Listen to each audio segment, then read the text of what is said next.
This is Inside Indiana Business Radio for the morning of Wednesday, November 29th, 2023. I'm Alex Brown.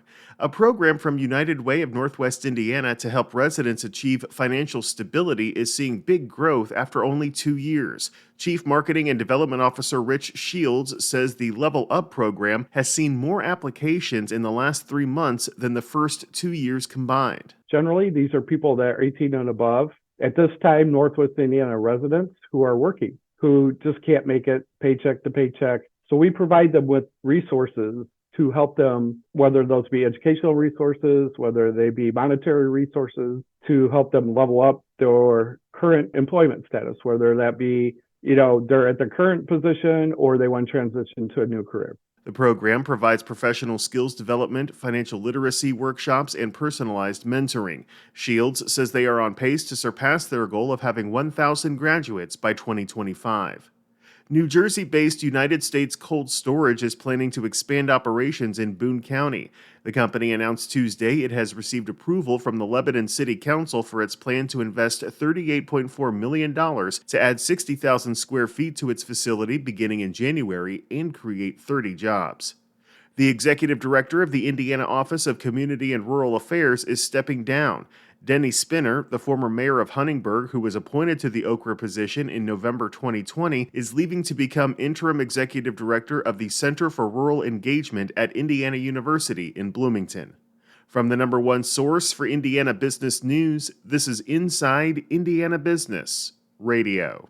IBJ Media, Inside Indiana Business, and the Indiana Economic Development Corporation invite you to Engage Central Indiana, presented by CareSource, Indiana University, and Old National Bank. You won't want to miss our fireside chat with Governor Holcomb and the Michael A. Carroll Award presentation to Mitch Daniels. Plus, we'll dive into the important issues shaping the region's economy. It's December 6th at the JW Marriott in downtown Indy. RSVP at ibj.com/engage. Sean Eberhardt, a former state representative from Shelbyville, has pleaded guilty in connection with a conspiracy in which he agreed to advocate for legislation in exchange for a lucrative position at a casino. Eberhardt appeared at the U.S. Federal Courthouse in Indianapolis on Tuesday, along with his attorney Patrick Cotter. His appearance comes weeks after a plea agreement was filed with federal prosecutors, in which Eberhardt agreed to plead guilty to a felony charge of conspiracy to commit honest services fraud, which carries a maximum sentence of up to 5 years in prison, 3 years of post-release supervision, and a $250,000 fine. Under the agreement, Eberhardt will pay restitution of $60,000. Although it's unclear if he'll serve time in prison, the U.S. Attorney recommended a sentence no higher than the low end of advisory guidelines. Eberhardt used his position as a lawmaker to, quote, enrich himself by soliciting and accepting gifts, payments, and other things of value from Spectacle Entertainment in exchange for, quote, favorable official action, namely future employment at and compensation from Spectacle, according to federal prosecutors.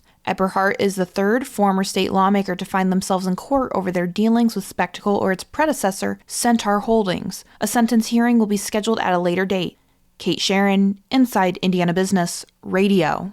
Students at Indiana University Northwest will soon have access to additional internship, mentoring, and leadership opportunities through a new STEM-based resource on campus. University officials are set to cut the ribbon today on the STEM Center. Located on the second floor of the Gary campus's Anderson Library, the new center will focus on providing resources to low-income and Hispanic students. The STEM Center will serve both IU Northwest and Ivy Tech Community College students. Chancellors from both local campuses are expected to give remarks at the ribbon cutting this afternoon.